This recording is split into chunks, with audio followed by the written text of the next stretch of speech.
Hi, my name is Jill, and today we're going to talk about this external journey, internal journey, about the first day that you drive away. And the reason I wanted to talk about that today is that I was reminded recently this weekend is that the first day that you drive away, that you give yourself permission, right? You've done all this work and you finally are in motion, whether that's on by foot, whether it's in your head, whether it's by plane, train, boat, automobile, it really doesn't matter. There's that first day where you have your old life and you all of a sudden are letting that go and you're driving away into your new life. And it's a really powerful moment. I used to think about it as, because we all have more than one, but I used to love that because everything in front of you is an infinite possibility. It's so open. You don't know where it's going to take you. You don't know what's going to happen.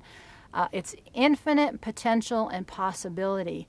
But there's a second half to that. And I was reminded of that again, and that, you know, there's so much energy that goes into that first preparing for that first day that I think I've forgotten about how it's just so overwhelming, and there's a crash that often goes with that, and how it's normal, and how all the other people who are watching you, whether it's the people, you know, who are on your YouTube journey or your visual journey or your family or your friends or the people who are waiting for you on the other end, how we all forget how, or don't know, how much energy it took to get you there, and how much it can crash around you in that first week. I think I've shared, you know, the first 2 weeks, it was like totally, for me, it was hair on fire. That first day for me was so bad.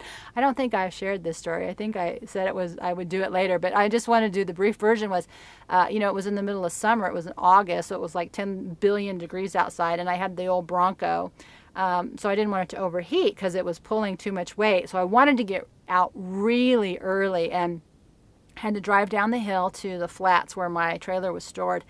And because my trailer was so heavy and my car was so heavy, there was like this huge V, right, where the trailer and the car hooked up. And I stopped to ask the guy who was running the lot where I had parked my RV, I'm like, is that going to be okay? And he looks and he says, you know, you're not actually hooked up, right? And I didn't even have my trailer and my bumper properly hooked up. Had he not pointed that out, the minute I hit the driveway, my trailer would have popped off, which would have been the end of my journey before it started. But because of that, I got a really late start. I had to climb a 10-mile hill. When I parked there, my car overheated, and it, you know, obviously the radiator, it was horrible. It all blew up.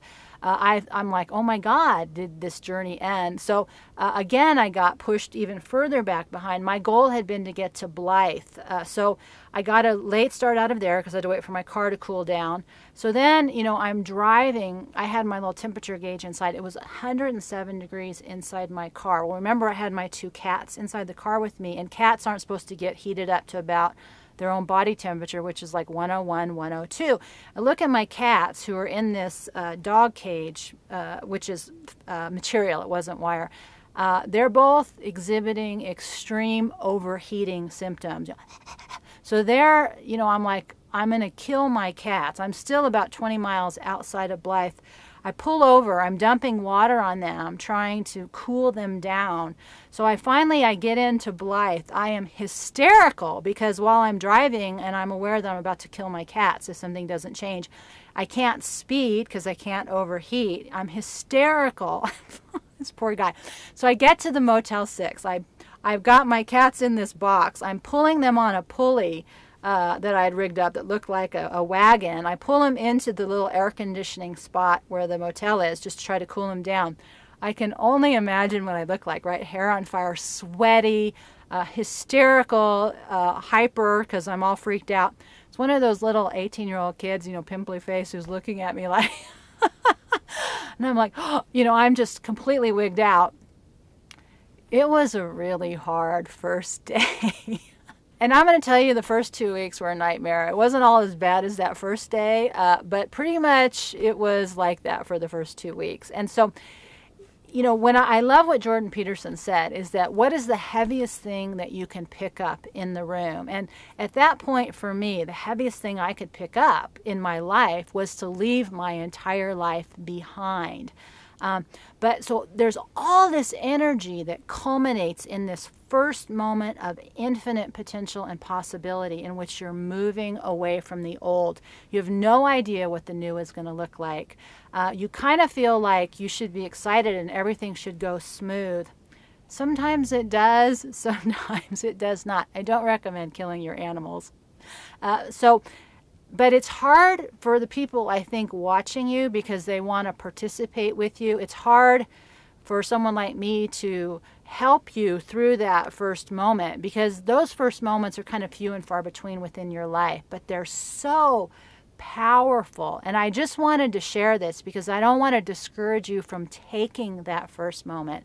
But I wanted to do two things. One, I wanted to remind you how much courage it takes in that moment. And I also wanted to remind all of us who are watching you take that first moment that it's easy to forget how hard it is, how much energy you've put into it, how happy we are for you, how much we want to support you.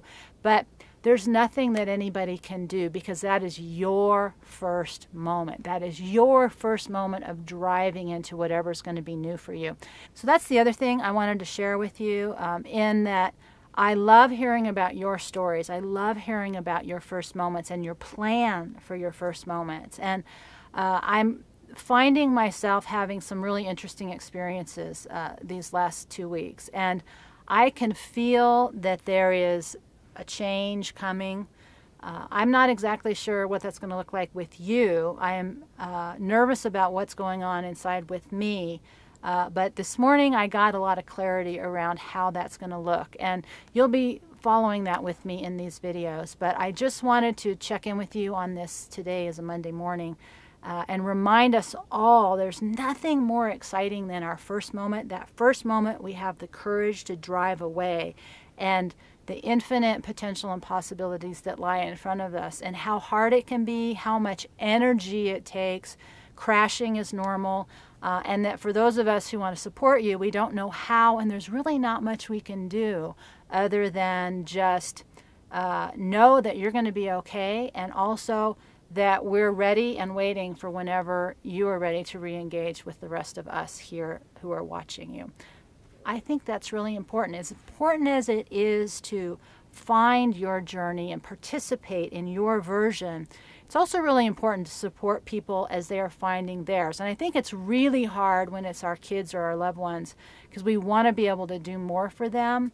I guess with their parents too, because I hear a lot of you talk about how your kids are having trouble with your first moments or your ideas about going on your journey. Who knew? I never felt that way about my parents. I was always happy if they would go away and do something else, right? So I think that's really interesting. I think there's a lot of fear about people taking big risks. I'm a fan of it because I think it really allows you to become who you were supposed to be. So we are on the verge of another first moment, whether that's for you personally, whether it's you just watching other people do theirs. I think it's very exciting. I am super grateful that you are joining me here on mine. And I hope I'm helping you on yours. So with that, before we go, we're going to take one more deep breath for the road because we didn't do that at the beginning. Without the break, I don't know how to integrate that, but in the meantime, take one more deep breath for the road as I hope you'll rise with the sun in your eyes, love in your heart, feet firmly on the ground as together we walk on survival road.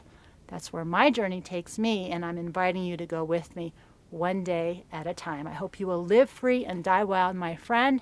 I will see you next time.